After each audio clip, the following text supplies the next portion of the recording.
Well, in a recent story by our partners at the Puget Sound Business Journal, they questioned what happened to projects that promised to bring hundreds of jobs. Now, a Sammamish resident raised more than $200 million in funds from foreign investors for projects that never happened. Now, joining me this morning, Marc Stiles with the Puget Sound Business Journal, who wrote the story. Thanks for joining us. This is a pretty interesting story, and this story has so many different elements to it, so we're going to try to break it down as best we can.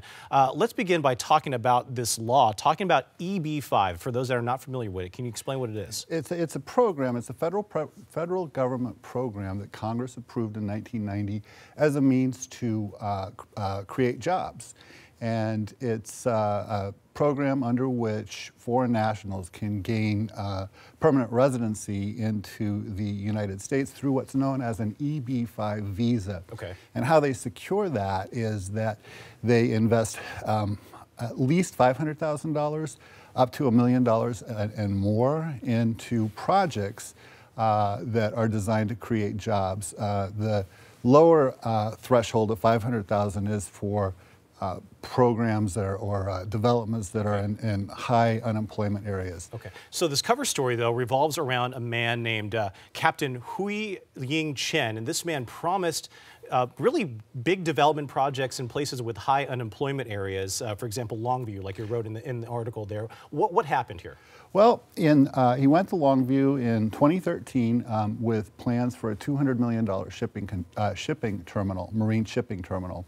And the project never took off. Right. And it, meanwhile, as it didn't take off, one of his employees at the time, who was an investor, an EB-5 investor, right, who'd given him $500,000 plus administrative fees to hopefully get her EB-5 visa, she saw that this project wasn't going anywhere, and this concerned her because this was her ticket to a green card. Right, there wasn't any like paperwork, right? There wasn't no lease documents or anything like that, from what I understand. Well, there was a memorandum of understanding for a lease, but the Port of Longview was very clear in telling me that there was no lease, and yet he claimed that he had this lease. And he said that this made his company worth hundreds of millions of dollars. So basically this project in Longview never happened, but there was also other projects in Oregon, correct? And that never happened as well. Right, and that was in Oregon where the plan was even bigger and more grand. And he hasn't been heard from in Astoria for at least 1.5 years, I would say. For developers, perhaps in the Seattle area who may be seeing this, who, may be considering an EB-5 visa or what have you, I mean, what can you get from this story in terms of, background checks and making sure that there's, this doesn't happen to them in terms of, being left behind? Well, there are advisors, consultants that will help foreign nationals vet projects to make sure that these projects have a realistic chance of succeeding, and then the investors getting, their EB-5 visas. One last question: where is this gentleman, Captain Chen? Where is he? You've spoken to him, and is he facing any criminal charges at this point? No, he's not. He was found to have violated the State Securities Act